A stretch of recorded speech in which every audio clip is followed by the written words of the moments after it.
우리 살아계신 하나님 말씀 우리 보도록 하겠습니다. 요한복음 9장 1절부터 3절입니다.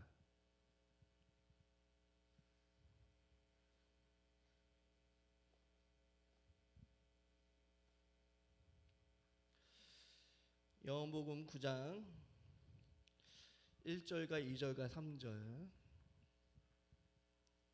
우리 찾으셨다면 우리 다 같이 살아계신 하나님의 말씀을 같이 봉독하도록 하겠습니다. 같이 읽도록 하겠습니다. 시작. 예수께서 길을 가실 때 낮때부터 맹인된 사람을 보신지라 제자들이 물어 이르되 라삐여 이 사람이 맹인난 것이 누구의 죄로 인함이니까 자기이니까 그의 부모입니까? 예수께서 대답하시되 그 사람이나 그의 부모의 죄로 인한 것이 아니라 그에게서 하나님의 알씨를 나타내고자 하심이라. 아멘. 아멘. 오늘 설교 제목 뭔지 아세요, 여러분? 예수님의 시선이 나에게 필요합니다는 설교 제목으로 같이 하는 말씀을 나누기 원합니다. 오늘 말씀을 듣고 나서 우리가 예수님의 시선을 갖기를 축복합니다. 예수님의 마음을 갖기를 축복합니다. 하나님의 계획을 깨닫는 시간이 되기를 축복하며 기도합니다. 어떤 목사님께서 이런 강증을 하시더라고요. 그 교회에 어떤 권사님이 계셨는데 그 권사님이 어느 가정을 품고 계속 기도하고 있었대요. 근데 갑자기 그 권사님이 목사님 찾아와서 목사님 제가 늘 품고 있었던 가정이 있는데 그 가정에 가서 좀 예배 좀 드려주세요. 그래서 목사님 약속하면서 그 날짜가 돼서 이동 중에 그 가정의 안타까운 상황들을 듣게 되었대요. 그 어떤 안타까운 상황이냐면 그 가정은 양가가 아주 대단한 전문가 집안이었나 봐요. 돈도 많고 능력도 있고. 그런데 문제가 뭐였냐면 집안에서 그토록 기다렸던 첫 손자가 태어났는데 아이가 5살이 됐는데 불구하고도 말을 못하는 거예요. 그리고 말을 못하니까 검사를 받았더니 자폐 진단을 받은 거예요. 그러니까 어떻게 해요? 문무가 집안인데 그 애가 태어났으니까 병을 고치려고 엄청 많이 노력한 거예요. 있는 방법은 용화한 데는 다 간 거예요. 이것도 안 되니까 어떻게 하냐면 용화하기는 용한다는 점집에 가고 뭐요? 그것도 하고 다 한 거예요. 그래도 얘가 낫지 않게 되는 거예요. 그러니까 낙심이 심하게 되니까 어떤 일을 벌였냐면 결국 양가가 서로 책임을 전가하는 거야. 누구 때문에 그런 거야? 누가 결혼했게 된 거야? 우리 집안의 명예가 떨어졌다고 그 집안 갈등을 겪게 되었다는 거예요. 근데 그것을 보는 아이 엄마는 어땠을까요? 그 아이 낳은 엄마는 하루도 눈물이 멈춘 날이 없었대요. 마음이 힘들고. 그래서 시어머니가 강요해서 어쩔 수 없이 절에도 가고 용하는 점집에 찾아가서도 점을 보는 거예요. 굿도 하고. 그런데 아이가 낳지 않은 거예요. 그런데 어느 날 아이의 엄마의 마음 문득 정신이 번쩍 들면서 무슨 생각이 났냐면 자기가 결혼하기 전에 미션 스쿨을 다녔던 것이 떠오르는 거예요. 미션 스쿨 다니는 거 중요해요. 근데 이런 생각이 드는 거야. 내가 지금 점 보러 다닐 때가 아니라 구토할 때가 아니라 내가 하나님을 찾아야지. 하나님의 은혜죠. 그래서 어떻게 해요? 결심하고 시어머니를 조르기 시작했어요. 시어머니, 어머니 다 안 됐잖아요. 한번 예배 한번 들어봐요. 예배 한번 들어봐요. 그러니까 어떻게 해요? 시어머니도 아무것도 안 되니까 그래 믿죠 본자니까 한번 해보자. 그래서 어떻게 해요? 양가 가족들이 모이게 된 거예요. 근데 딱 들어갔는데 분위기가 반기는 표정보다는 째르는 표정으로 목사님을 쳐다보더래요. 저 사람이 뭘 할 수 있을까 쳐다보더래요. 얼마나 분위기가 무겁겠어요. 그러니까 그때 그 목사님께서 기도했대요. 하나님 저렇게 나를 잡아보듯이 쳐다보고 있는데 자, 이 가정에 어떤 게 말씀을 전하면 좋겠습니까? 기도하고 있는데 갑자기 마음속에 그림 한 장이 스쳐가더래요. 어떤 그림이냐면 거실에 아이가 앉아있는데 양가 어른들이 둘러서서 아이에게 손가락질하고 있는 그림을 보여준 거예요. 그 순간 목사님이 깨달았대요. 가족들이 첫 아이니까 너무 많은 기대를 이 아이에게 걸고 있었다는 거예요. 잘 키우고 싶은데 그 아이는 잘못된 것이 아니라 남들보다 말이 조금 늦은 것뿐인데 계속 재촉하는 거예요. 빨리 아빠 해봐. 빨리 엄마 해봐. 할배 해봐. 할매 해봐. 근데 자꾸 재촉하니까 과도한 압박 속에서 아이는 어떻게 될까요? 점점 주눅들게 되는 거예요. 급기야 마음의 문을 닫아버린 거예요. 온 가족의 조급함이 그 아이를 자폐로 그늘을 어두운 그늘로 몰아는 거죠. 그걸 아는 순간 오늘 이 말씀을 전해야겠다 하는 말씀이 바로 오늘 요한복음 9장을 펴서 말씀을 전했대요. 그러면서 그분이 이렇게 말씀해 줬대요. 여러분, 이 아이는 이 집안의 엄청난 복덩어리입니다 하고 얘기했대요. 시작을. 근데 그 얘기 듣자마자 양가 어른들이 놀란 표정을 봤대요. 무슨 멍멍소리야? 한 거예요. 예. 뻔히 쳐다보더래요. 갑자기 의심한 눈치를 보다가 물음표 눈동자로 쳐다보기 시작하더래요. 예. 근데 그러면서 목사님이 뭐라고 말씀하면 이렇게 했대요. 이 아이가 아니었다면 이 대단한 가문이 어떻게 한자리에 모여서 예배를 드릴 수 있겠습니까? 이 아이는 온 가족을 구원하기 위해서 하나님의 보내신 소중한 복덩어리입니다. 이미 큰 일을 했습니다. 그러니 다들 조급함을 내려놓으시고 아이가 언젠가 말하게 될 테니까 여러분 기다리세요. 마음의 여유를 가지고 기다리세요. 이거는 누구의 죄도 아니고 누구의 문제도 아니에요. 이 아이를 통해 하나님이 하시고자 하는 일이 있기 때문에 이런 일이 벌어진 거예요. 믿고 하나님을 바라보며 기다리면 반드시 이 가정에 큰 기쁨을 주실 것입니다 하고 신방 예배 드리고 나왔대요. 그리고 2년이 지난 거예요. 2년이 지났는데 놀라운 소식이 들렸대요. 물론 그 아이가 또래보다 1년은 늦긴 늦었는데 초등학교에 건강하게 입학했다는 거예요. 그리고 진짜 놀라운 축복은 그것을 통해서 온 가족이 교회에 출석하게 됐다는 거예요. 더 놀라운 건 무엇이냐면 이 아이가 이거를 통해서 엄마가 공부하기 시작했는데 어떤 공부를 시작했냐면 자기처럼 힘들어했던 자폐 아동을 치료할 수 있는 치료 공부를 해서 전문 상담가가 되었다는 거예요. 그 상담가는 어떤 상담가가 됐을까요? 좋은 상담가가 될 거예요. 왜요? 진짜 그 아픔을 알거든요. 그 사람의 슬픔을 알거든요. 자폐의 아이를 뒀다는 그 마음을 너무나도 잘 알고 있거든요. 여러분, 우리의 눈에는 비구로 보였던 그 아이가 하나님의 손길 안에서는 온 가족이 영혼을 살리는 구원의 뭐가 됐어요? 마중물이 된 것입니다. 여러분, 오늘 본문에 보면요, 예수님과 제자들이 예루살렘 성전 앞을 지나가고 있는데 어떤 사람을 발견하면 낮 때부터 맹인을 만나게 됩니다. 그 맹인을 어떻게 해요? 먹고 살기 위해서 구걸해요. 근데 그걸 제자들이 본 거예요. 구걸하는 그 모습을. 근데 그 모습 보니까 너무 비참해 보이는 거예요. 그러면서 예수님께 질문합니다. 물론 제자들 가운데 이럴 거예요. 돈을 쥐어줬으면 좋겠는데 주머니에는 돈이 없고 그냥 지나치자니 마음에 쓰였던 것 같아요. 그러면서 예수님께 신학적인 질문을 해요. 2절에 보니까 2절 한번 읽어볼까요? 2절 한번 읽어보도록 하겠습니다. 시작.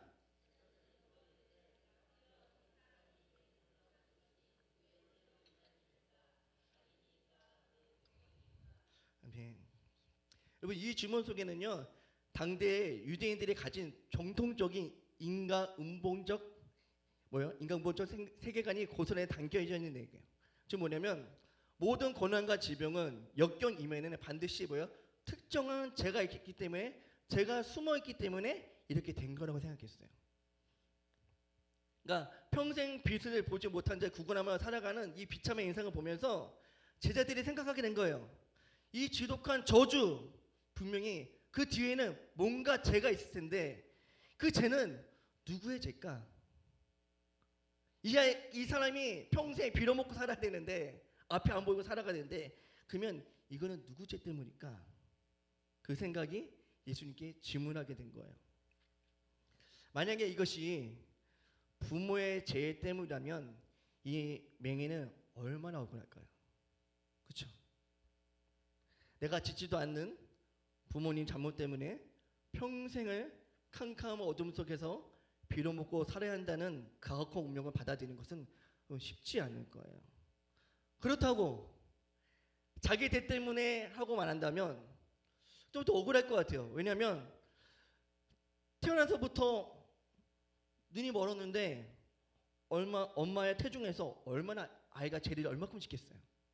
죄 짓게 뭐가 있겠어요. 뭐 죄를 져봤자 엄마 발로 차는 것밖에 더 있어요? 그밖에 없잖아요. 네, 엄마 허리 아프게 하고. 네.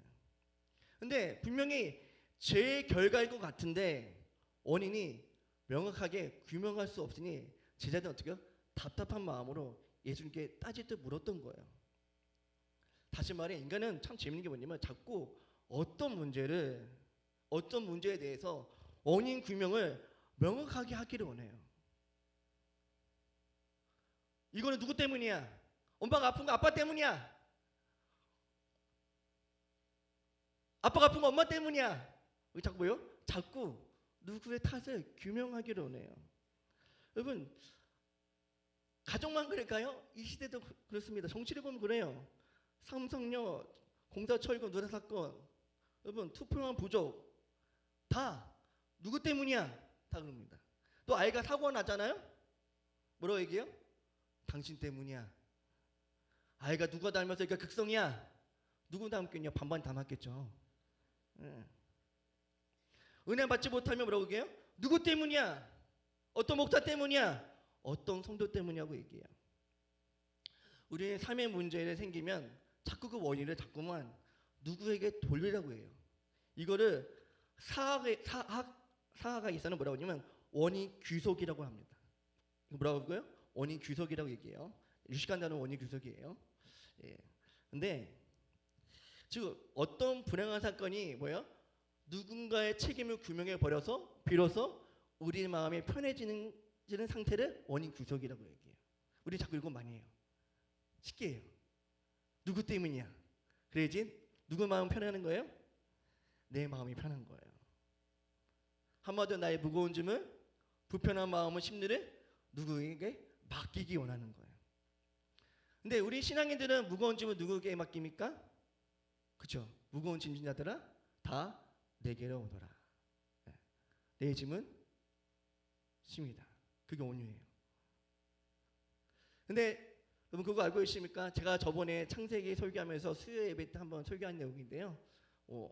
안 오신 분들 많으니까 잠깐 얘기하도록 할게요. 여러분 오래전부터 내려온 제 형태, 제 모습이 있거든요. 여러분 아담과 하와가 선악과를 먹어서 죄를 범죄해요. 불순종이 들어옵니다. 그렇죠? 그래서 하나님께서 아담에게 왜 먹었냐고 하니까 창세기 3장 12절에 이렇게 말씀하고 있어요. 아담의 대답은 이렇게 얘기해요. 하나님이 주셔서 나와 함께 하신 여자 때문에 내가 그 나무 열매를 먹었나이다 그게요. 그 여자는 왜 먹었니? 그러니까 뭐라고 얘기해요? 그놈의 뱀 때문에 그래요. 지금 탓하고 있는 거죠. 여러분 세상에 가장 오래된 죄가 뭔지 알아요? 불순종이에요. 그러면 가장 오래된 죄가 두 번째가 뭔지 알아요? 탓입니다. 탓이라는 죄는 매우 오래된 죄예요. 네. 근데 놀라운 건 뭐냐면 불순종에 대해서는 이게 많이 들어요.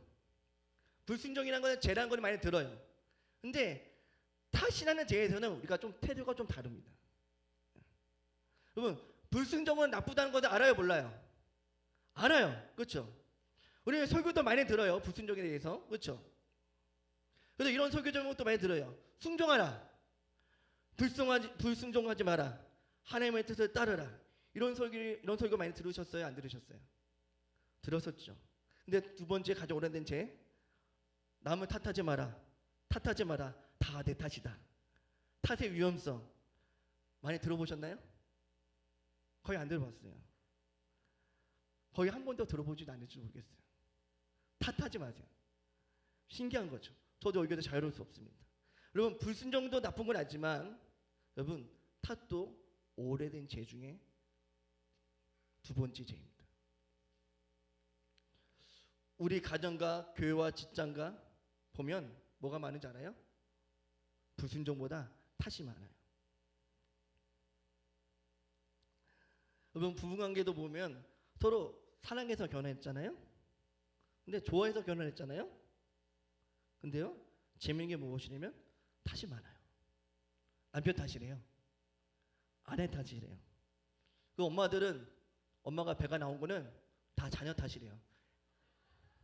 내가 3명 낳아 4명 낳아 너 사서 쌀이 다 늘어난 거야. 그럼 연예인들은 어떻게 된 거예요? 탓이 많아요. 저도 자유로울 수 없어요. 예. 여러분 비행 청소년 둔 부모님도 마찬가지예요. 탓해요. 원래 우리 애가 착한 애인데 나쁜 친구 만나서 이렇게 됐대요. 성적이 안 나오면 엄마 아빠 좋은 유전자가 안 물려줘서 내가 공부 못한대요. 우리 아들이 키가 크지 않은 이유는 차윤 부럽습니다. 제가 물어봤거든요. 차정원 지사님, 지사님 바지 사서 바지 줄인 적 한 번도 없죠? 그러니까 당연하게 네 이렇게 하더라고요. 윤아에게 물어봤어요. 윤아, 너 바지 사서 줄여본 적 있어? 아니요. 저희는 바지 사면 무조건 5,000원이 플러스예요. 재봉틀 기술을 배워야 되겠어요. 네. 웃는 모두는 다 그런 경험이 있는 거예요. 네. 어떤 아이가 부모님의 돈 훔쳤어요. 근데 왜 훔쳤냐 물어보니까 부모님이 용돈을 주지 않아서 훔쳤대요. 진작에서 성과가 나오지 않으면 어떻게 해요? 회사의 시스템이 엉망이라서 얘기해요. 자가 환경이 안 좋아서 그렇대요. 메뉴가 안 좋아서 얘기한대요. 안 좋아서 그렇대요. 여러분 우리 사회 탓도 많이 해요. 세상이 조용롭지 않아서 그러고 불공평해 살고 구조 탓, 시대 탓, 환경 탓을 해요. 남 탓을 많이 해요. 제일 심한 곳이 어디예요? 정치권이에요. 야당은 독주 때문에 나라가 어렵게 됐다고 그러고 여당은 야당에 도와주지 않아서 나라가 어렵다고 얘기해요. 쟁기 뭔지 알아요? 바뀌잖아요? 똑같이 얘기해요. 언제부터 우리나라가 얘기했지만 못 들으시면 아니니까요. 언제부터 우리나라가 대통령 때문에 하는 유행이 언제부터 나온지 아세요? 이 대통령 때문에 이렇게 됐어. 시초가 누구냐면 정치 좀 망하는 형이 아니에요. 2005년 노무현 대통령부터 시작합니다. 그 당시에 문제만 생기면 다요? 대통령 때문이에요. 근데 재밌는 게 뭔지 알아요? 그 다음에 정부가 바뀌었어요. 그 다음에 대통령 누가 된지 알아요? 이명박 때문이래요. 그 다음에 대통령 누가 된지 알아요? 박근혜 때문이래요. 다음에 누가 된지 알아요? 문제가 많은 문재인 때문이래요. 그 다음에 누군지 알아요? 윤석열 때문이래요. 지금은요? 이재명 때문이래요. 다 탓해요. 여기도 우리나라만 탓이 심할까요? 아니요. 미국에서도 비행기 타고 났거든요. 트럼프 때. 근데 트럼프 뭐라는 줄 알아요? 바이든 때문이래요. 바이든 뭐라고 했을까요? 트럼프 때문이래요. 여러분 세상에 가장 많은 범하고는 쟤는 탓입니다. 세상은 원인을 알아야 돼요. 결과가 있다는 논리를 자꾸 들이대려고 그래요. 근데 실제로 사천시 뒤져보면 원인은 비슷한 것이 얼마든지 찾아낼 수 있어요. 왜냐하면 나면서부터 시각장애를 가졌다는 것은 객관적 사실을 보면 생물학적, 의학적으로 접근해 보면 분명히 부모님의 유전 요인이 있을 거예요. 아니면 갈리르 소홀 때문에 그럴 수도 있어요. 쉽게 결론내면 그렇게 할 수 있죠. 그래서 제자리 역시 이러한 심정을 가지고 물어본 거예요. 만약에 부모님의 유전이라면 이 아이가 이 사람이 얼마나 억울한 사람 아니겠습니까? 하고 물어본 거예요. 근데 예수님의 대답인 우리의 생각과 상상을 초월하게 대답하세요. 3절 한번 읽어볼까요? 그냥 3절. 3절 한번 읽어보도록 합시다. 시작.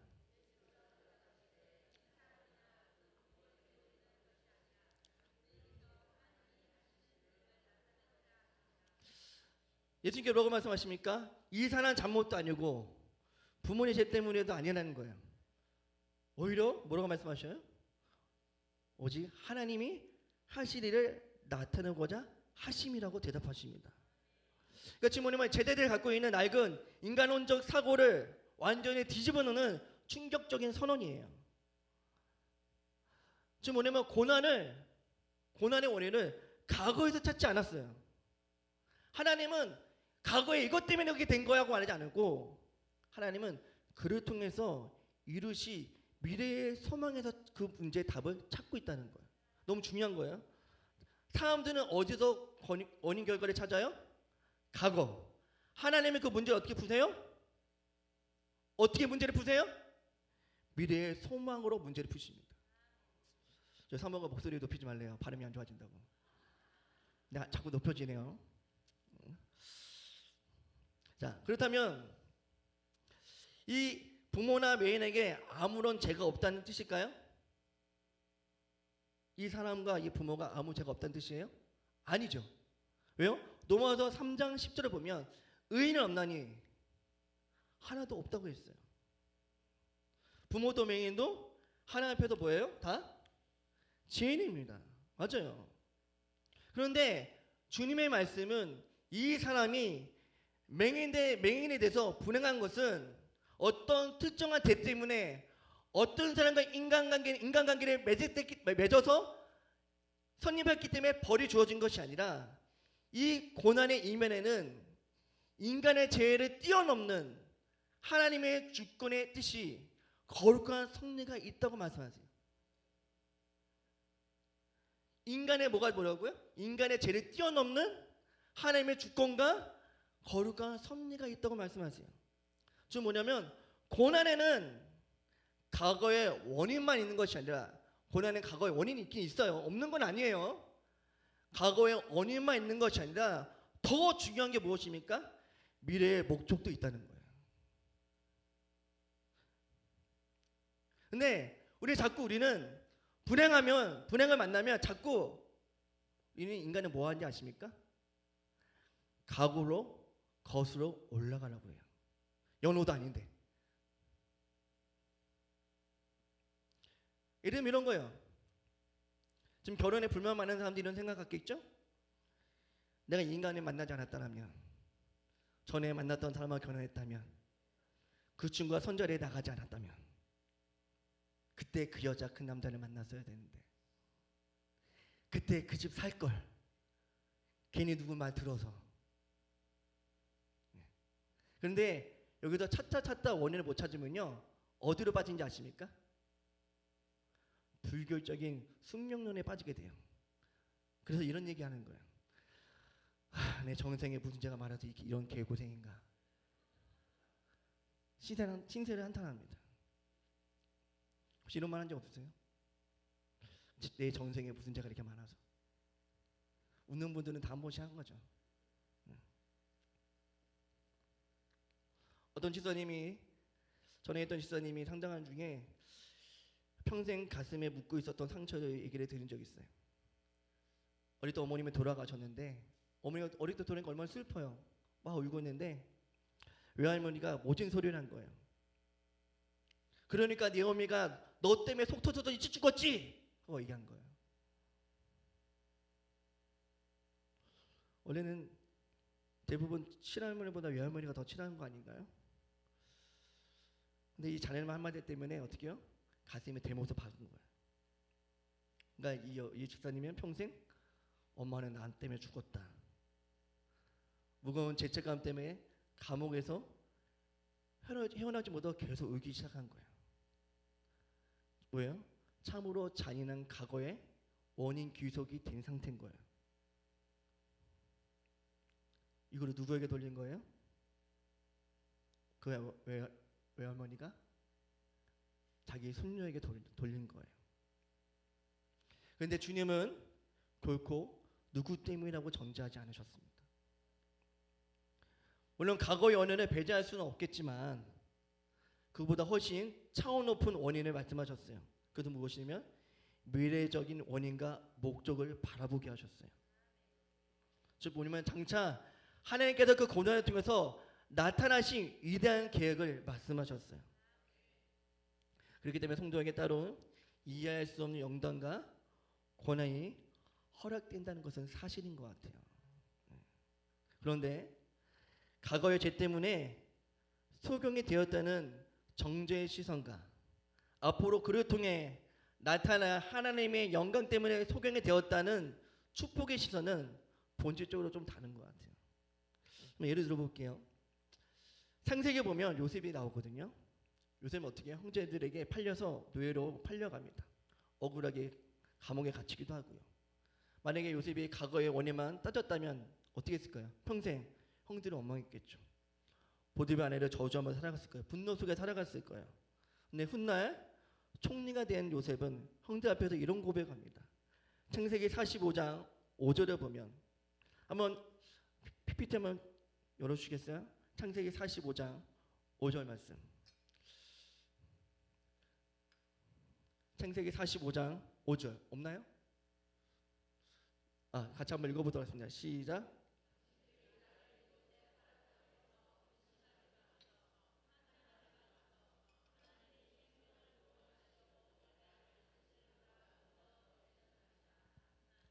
아멘. 요즘은 자신의 고난을 과거의 상처가 아닌 과거에 머물지 않았어요. 만민을 구원하시라고 하나님의 미래의 목적으로 해석했다는 거예요. 미래로 해석했다는 거예요. 요셉도 인생도 마찬가지입니다. 여러분 요셉이 모세가 화려한 이집트 왕제의 생활을 했어요. 근데 어떻게 해요? 사람을 죽이고 광야에 40년 동안 비참한 세월을 보내게 됩니다.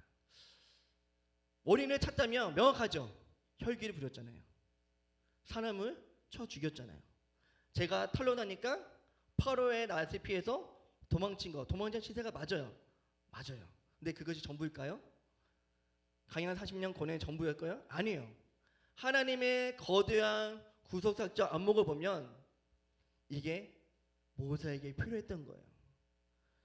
출애굽기에 있는 이스라엘 백성이 그 말도 안 되는 그 이스라엘 백성들을 가나안 땅을 40년 동안 인도하려면 모세는 먼저 뭐 해야 돼요? 먼저 연습을 해야 돼요. 강령에 40년 동안 있어야지 이스라엘 백성을 40년 동안 어떻게 해요? 인도할 수 있는 거예요. 저 뭐예요? 강야 40년 동안 지도자 훈련을 받은 거예요. 미래는 이유가 있었던 것입니다. 여러분 이 40년 동안 모세는 쉬웠을까요? 안 쉬웠을까요? 안 쉬웠을 거예요. 고도강 강야에서 양똥을 치우며 눈물을 흘렸을 거예요. 근데 이유를 알지 못했지만 내 인생을 언제까지 이런 삶을 살아갈까 이유를 알지 못했지만 어느 순간 자기가 호렙산에 갔을 때 가시떨기에 불꽃이 나오면서 하나님을 만나게 됩니다. 그러면서 하나님께서 말씀하시죠. 이제 됐다. 내 백성을 출애굽시키자. 그때 뭘 알게 돼요? 하나님이 나에게 강야를 허락하셨던 하나님의 뜻을 알게 됩니다. 한번 더 예를 들어볼게요. 대학 20이나 취업에 떨어진 청년이 있다고 한번 가정해 볼게요. 과거의 원인은 간단해요. 공부가 부족했거나, 그렇죠? 공부가 부족했으니까 떨어졌죠. 아니면 준비가 미흡했기 때문에 떨어졌을 거예요. 물론 이거는 인간적인 요소예요. 틀린 건 아니에요. 하지만 기억할 것은 무엇이냐면 그것이 아니라 복음의 눈으로 보면 좀 다릅니다. 믿음의 눈으로 보면 하나님의 시선으로 보면 이게 해석이 달라져요. 좀 무엇이냐면 이 시패의 과정을 통해서 뭐예요? 청년의 마음을 겸손케 만드실 거예요. 그리고 더 신실한 하나님의 삶으로 빚어가실 거예요. 하나님의 미래적 섭리가 작동하고 있는 거죠. 지금 무엇이냐면 우리는 시패를 통해서 어떻게 해요? 가려고 하는 것을 가지 못하죠. 그렇죠? 우리가 취업하고 싶은데 가지 못해요. 내가 가고 싶은데 전공이 있었는데 수능 못 봐서 전공을 못 살려서 못 가게 돼요. 근데 거기서 뭐예요? 새로운 사람을 만나게 되죠. 새로운 환경에 만나게 돼요. 지금 뭐예요? 그 하나님께서 그 시패의 지름길을 통해서 뭐예요?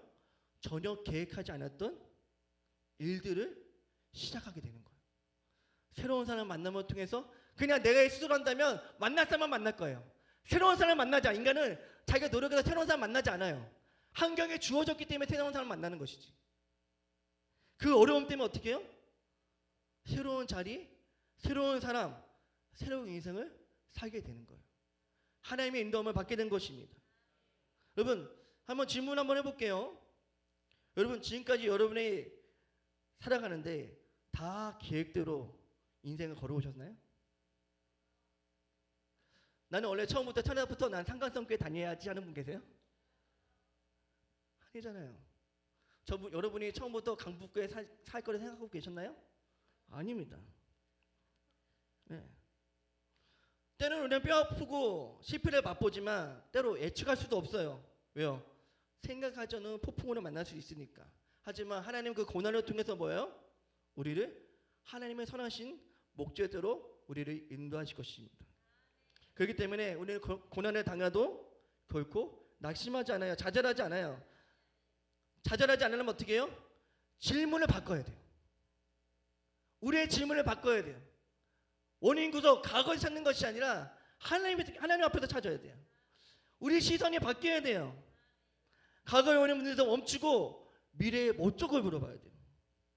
근데 많은 사람들이 어디에 살아간 줄 알아요? 과거에 살아가요.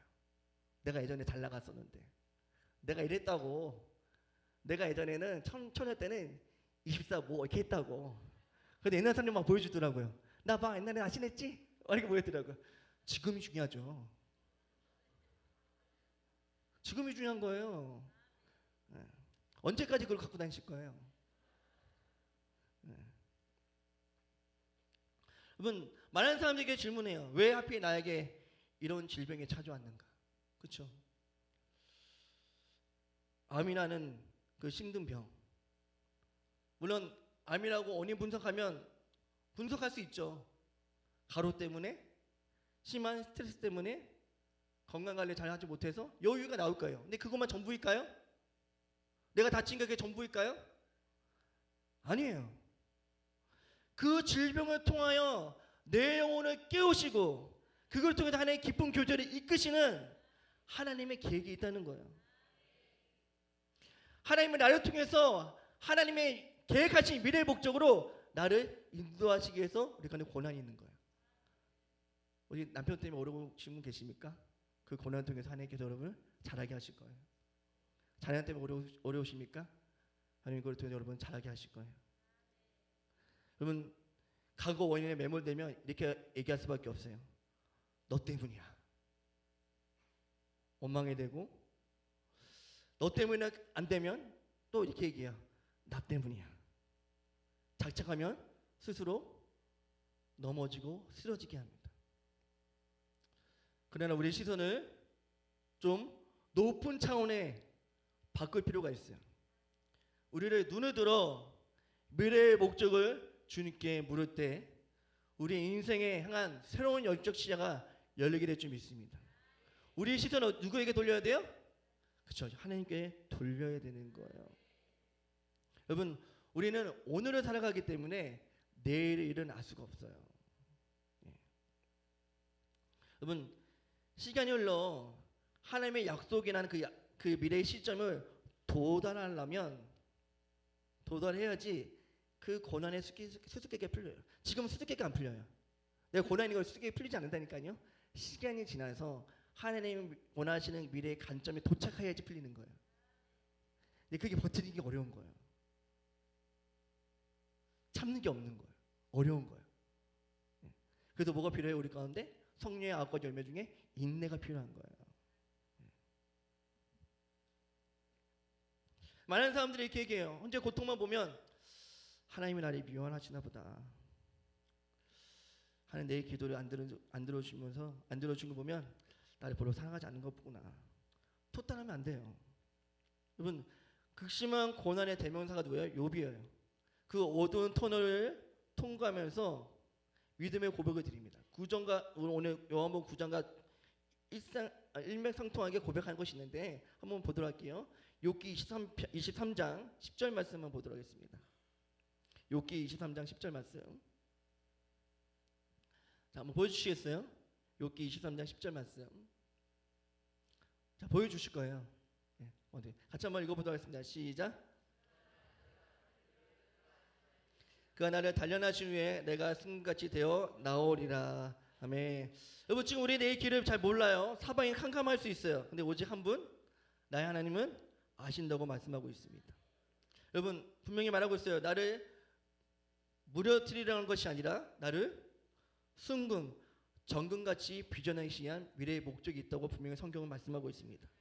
그것을 믿기에 욥은 그 고난을 통과할 수 있고 넘어갈 수 있고 소망할 수 있는 거예요. 아멘. 이것이 바로 구원받는 자의 신앙적 사고방식입니다. 다시 한번 말씀드릴게요. 이것이 뭐예요? 구원받는 자의 신앙의 사고방식이에요. 우리 이 사고방식을 키워야 돼요. 미래의 눈으로 볼 수 있는 사고방식을 키워야 됩니다. 그럼 여기서 한 가지 영적인 질문이 생길 수 있어요. 자연스럽게. 그러면 어떤 질문이 생기냐면, 그러면 하나님은 자신의 영광을 나타나시려고 이 불쌍한 사람을 수십 년 동안 매일로 살게 하셨던 거야? 이 질문하게 되죠. 그렇지 않아요? 하나님의 영광을 살기 위해서 20년 동안 이 병을 고통스럽게 있게 하신 거야? 하나님의 뜻을 이루기 위해서 한 인간을 비극 속으로 밀어넣으시는 분이야? 이런 질문을 하게 돼요, 안 하게 돼요? 여러분 거룩하기 때문에 하지 않는 것 같아요. 저는 그런 생각이 들어요. 근데 꼭 그렇지 않습니다. 왜냐하면 질병은, 장애는 무엇을 통해서 왔습니까? 죄를 통해서 왔기 때문에 그렇습니다. 이 땅의 질병은 죄 때문에 오게 돼 있어요. 분행은 이 땅의 죄로 말미암아 분행이 오게 된 것입니다. 근데 주님은 뭐라고 말씀하시는지 아십니까? 어둠에 매여 있지 말라고 말씀하십니다. 과거의 원인에 사로잡혀서 원망과 자책으로 인생을 파멸되지 말라고 말씀하십니다. 오히려 뭐라고 말씀하시면 진정한 빛이신 예수님을께 나오라고 말씀하고 있습니다. 우리는 어디로 나가야 돼요? 예수께 나가야 돼요. 진짜 그럴까요? 5절 말씀을 보도록 하겠습니다. 9장 5절 말씀 볼게요. 시작. 내가 세상에 있는 동안에 세상의 빛이로다. 아멘. 예수님 만나기 전에 뭐예요? 만나기 전에 세상에 빛이 없었어요. 내 삶의 고난과 분행에 대한 의미를 도무지 알지 풀 길이 없었어요. 그러나 참 빛이신 예수님을 만나면 풀리지 않던 인생의 비밀이, 고난의 이유가 십자가 연주를 통해서 선명하게 드러나게 되어 있습니다. 어떤 권사님이 목사님하고 상담을 했대요. 어떤 상담이냐면 아들이 큰 잘못을 저질러서 감옥에 들어간 거예요. 감옥에 수감하게 된 거예요. 그러니까 이 어머님은 너무 마음이 무너진 거죠. 왜냐면 전과 기록이 있잖아요. 그러니까 이 전과 기록이, 그 어두운 과거가 이 아이의 발목을 잡을 텐데 어떻게 하면 될까? 방법이 있어요. 정치인 되면 됩니다.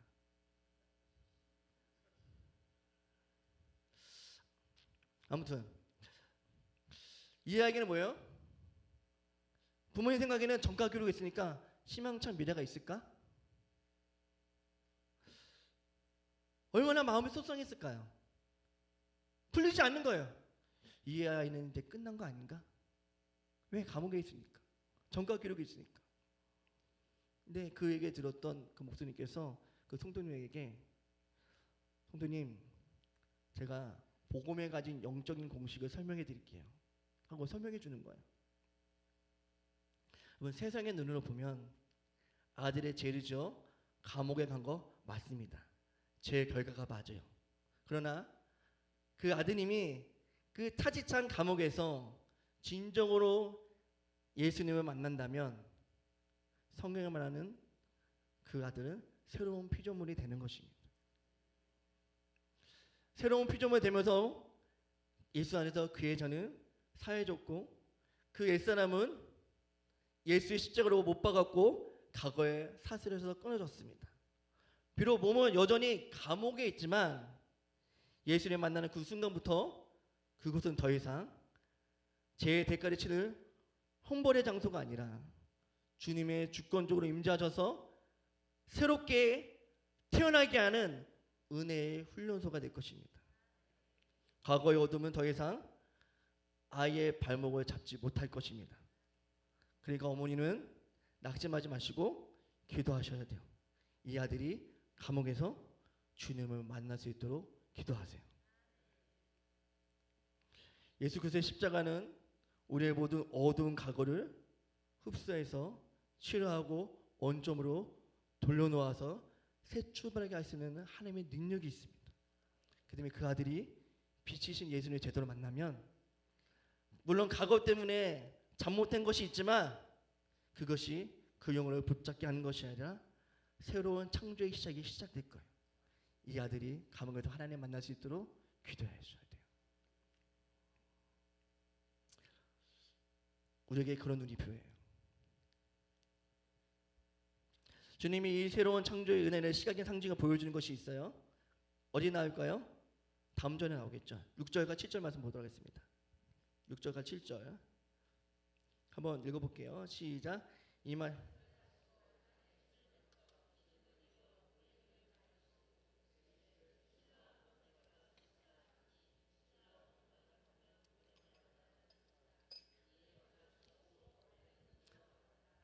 자, 예수님이 왜 하필 그 사람의 눈뜨게 그냥 눈 떠라 하면 되는데, 그렇죠? 예수님 그런 능력 있잖아요. 그냥 침튀겨도 되고 훅 불어도 되는데, 그냥 손으로 이렇게만 되고 이렇게도 되는데, 왜 예수님께서는 왜 맹인에게 진흙을 바르게 하셨을까요?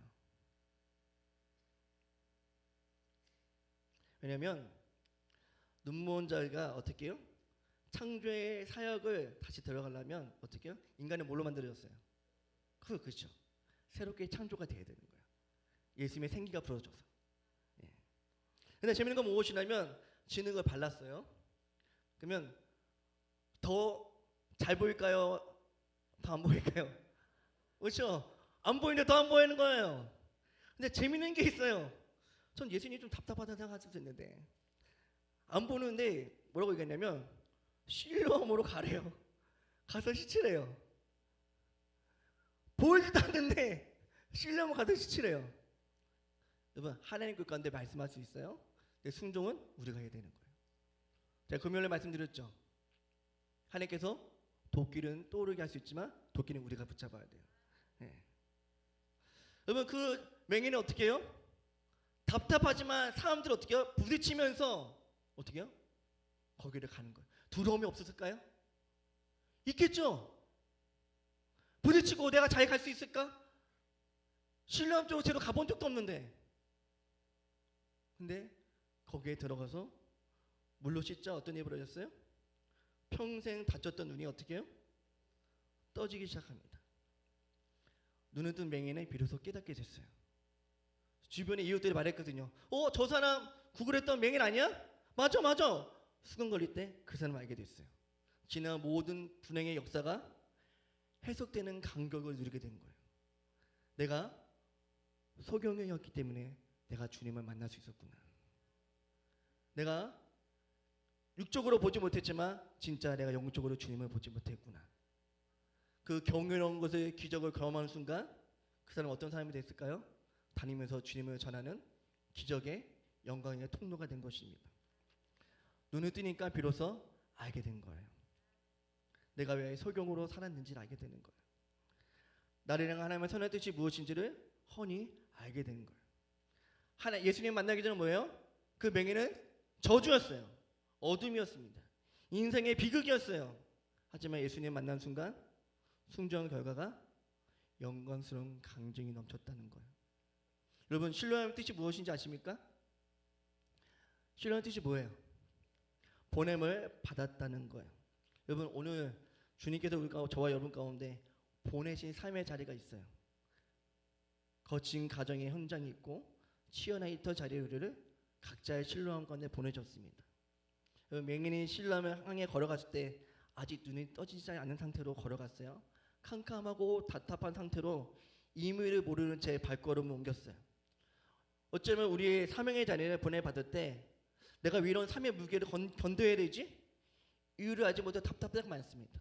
내가 이 자녀를 어떻게 키울 수 있지? 우리 엄마 아빠 언제까지 내가 할 수 있지? 우리 가족들 내가 언제 감당할 수 있지? 이유를 모를 수도 있어요.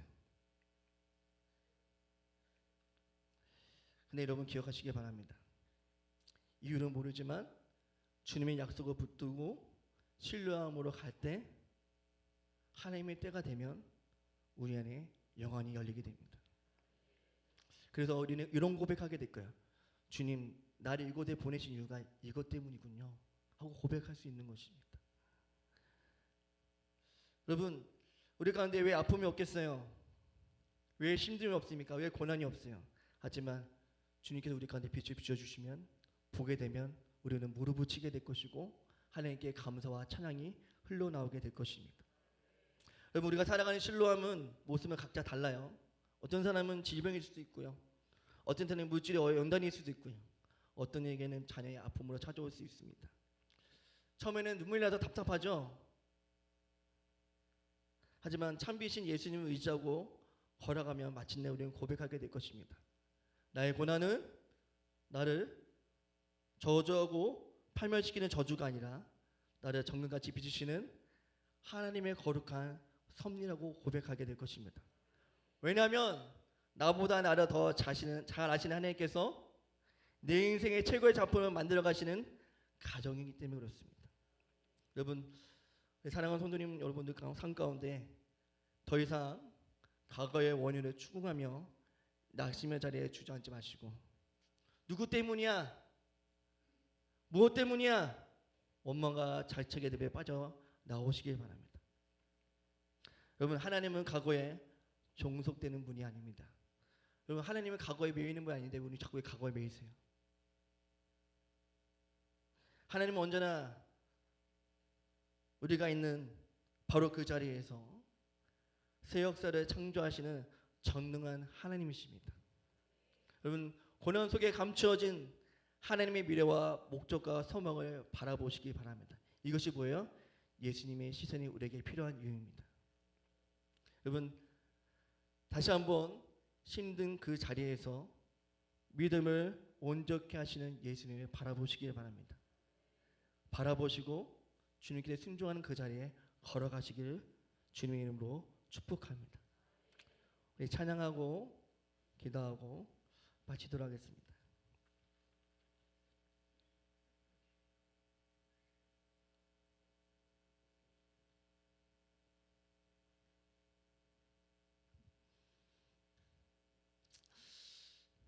우리 주가 일하시네, 네, 같이 찬송하시도록 하겠습니다. 주가 일하시네.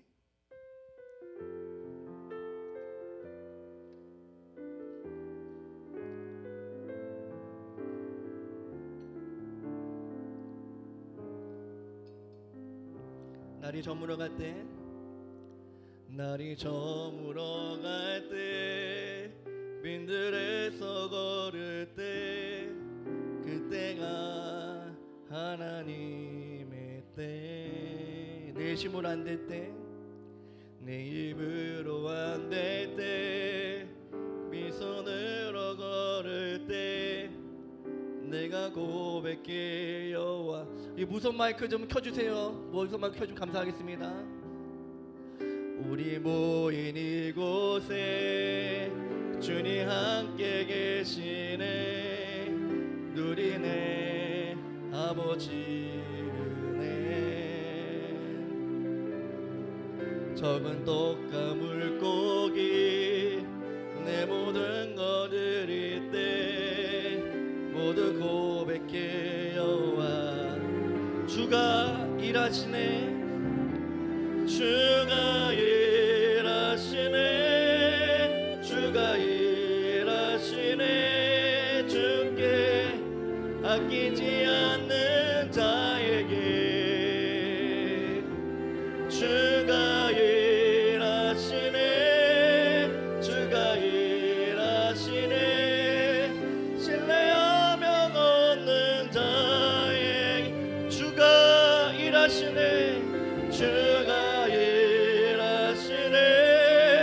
주가 일하시네. 주께 아끼지 않는 자에게 주가 일하시네. 주가 일하시네. 신뢰하며 걷는 자. 다시 한번 고백할까요? 나를 저물어 갈 때, 나의 저물어 갈 때, 빈들에서 걸을 때, 그때가 하나님의 때.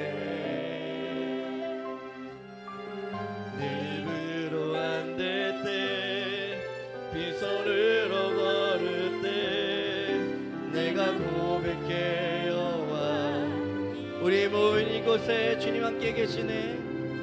우리 모인 이곳에 우리 함께 계시네. 누리네 아버지네.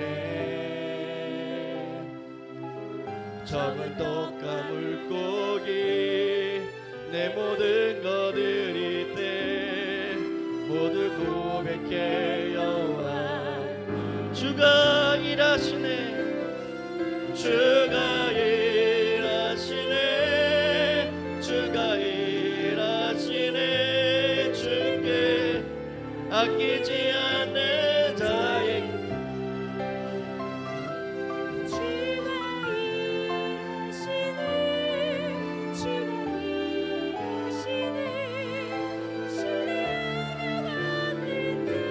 주가 일하시네. 주가 일하시네. 주가 일하시네. 주께 아끼지 않는 자에게 주가 일하시네. 주가 일하시네. 신뢰하며 다시 한번 우리 고백합시다. 주가 일하시네. 주가 일하시네. 주가 일하시네. 주께 아끼지 않는 자에게 주가 일하시네. 주가 일하시네. 신뢰하며 걷는 자에게. 우리 자네 같이 너무 기도하기를 원합니다. 혹시 여러분의 삶이 날이 저물었다고 생각하십니까? 어둠이라고 생각하십니까? 질병의 어둠 때문에 힘들어하고 계십니까? 물질의 어둠 때문에 힘들어하고 계십니까? 빈손이기 때문에 가진 것이 없어서 힘들어하고 계십니까? 우리가 방금 찬양하는 그 고백 가운데 이렇게 고백합니다. 여호와 이래 하나님께서 준비하고 계시다고 말씀하고 계십니다. 주님은 준비하고 계십니다. 우리가 그 준비하는 그까지 가려면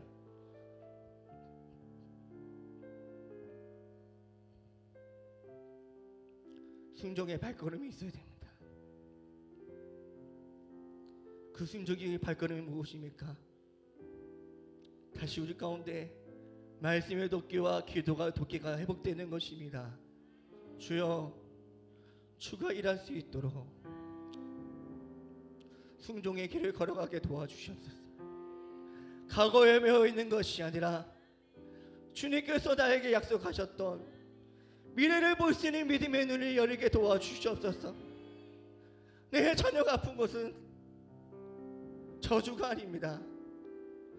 하나님이 일하시기 위해서 그 자녀를 통해서 나에게 말씀하고자 하실 것이 있어서 더 놀라운 것을 많이 경험하게 하시기 위해서 나에게 그 영광의 하나님을 보여주시기 위해서 나에게 많은 일들이 있습니다. 주여, 그 영광의 자리에 설 수 있도록 오늘도 순종의 길을 걸어갈 수 있도록 도와주시옵소서. 주님을 고백하게 도와주시옵소서. 여호와이라고 말할 수 있는 내가 될 수 있도록 믿음을 도와여 주시옵소서. 내 삶 가운데 주여 일하여 주시옵소서.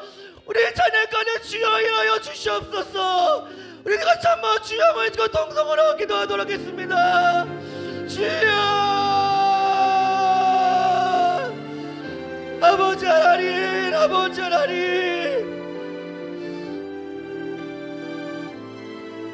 하나님,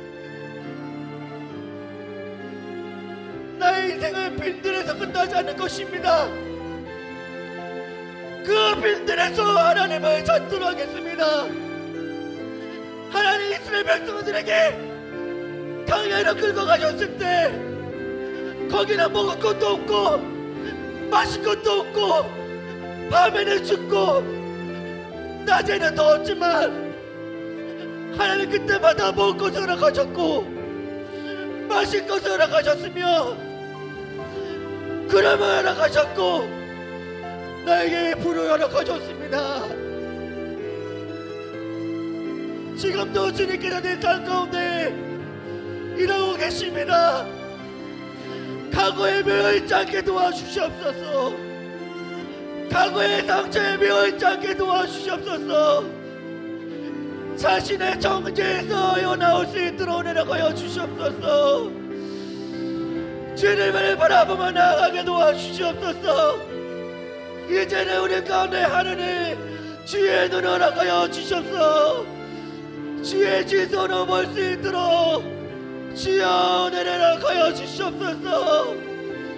하나님을 바라보며 나아갑니다. 주님을 잡아 나아갑니다.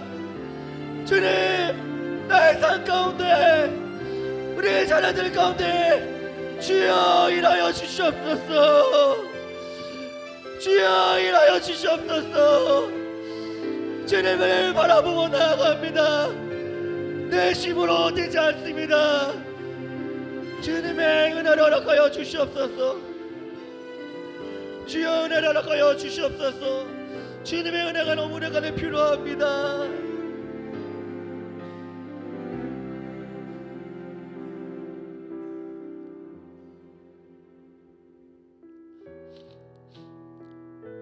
우리 찬양하기 원하는데요, 우리는 믿음으로 살기 원하지만 우리는 연약합니다. 하지만 주님께서 우리가 갈 수 있도록 힘을 주시지 믿습니다. 주는 완전하기 때문에 우리를 완전한 길로 인도해 주지 믿습니다. 아멘. 믿음으로 고백하며 찬양하도록 하겠습니다. 주여, 우리 연약합니다.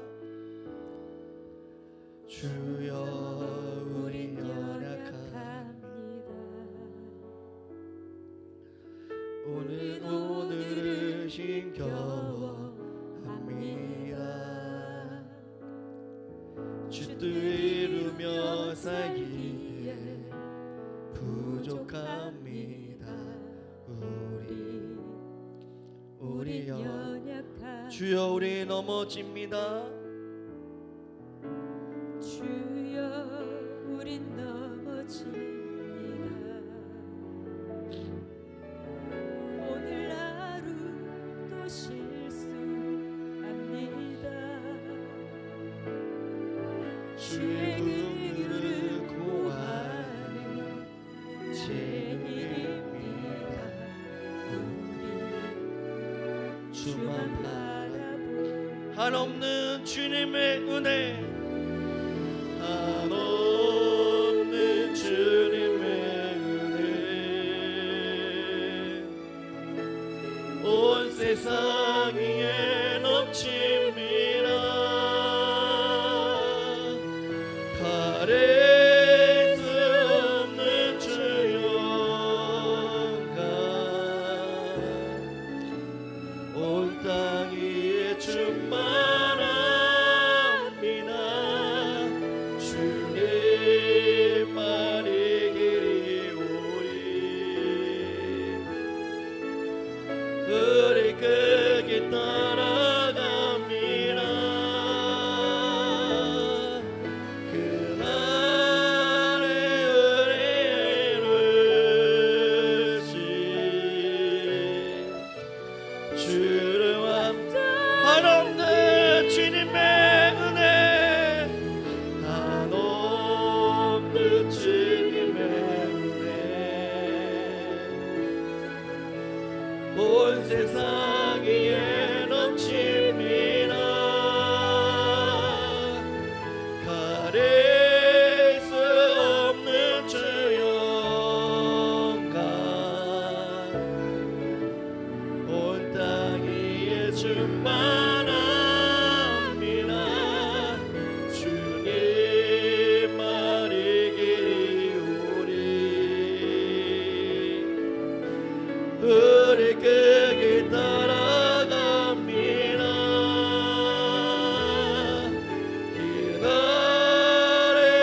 발견한 것은 맞습니다. 우리는 연약합니다.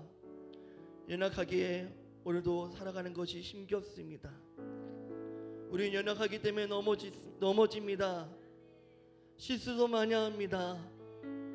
그렇기 때문에 우리는 주의 긍휼을 구해야 되는 것입니다.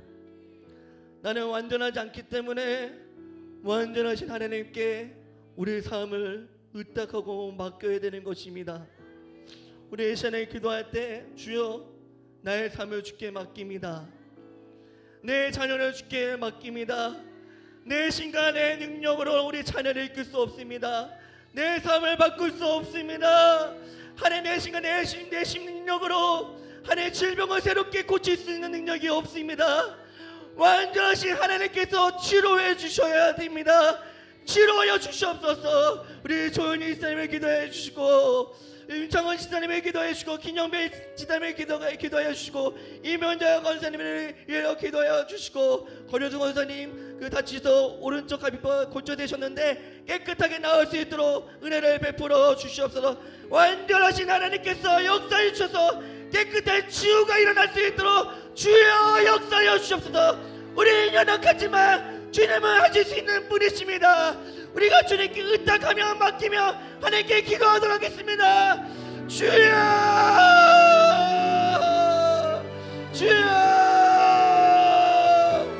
아버지 하나님 주님의 은혜를 구합니다.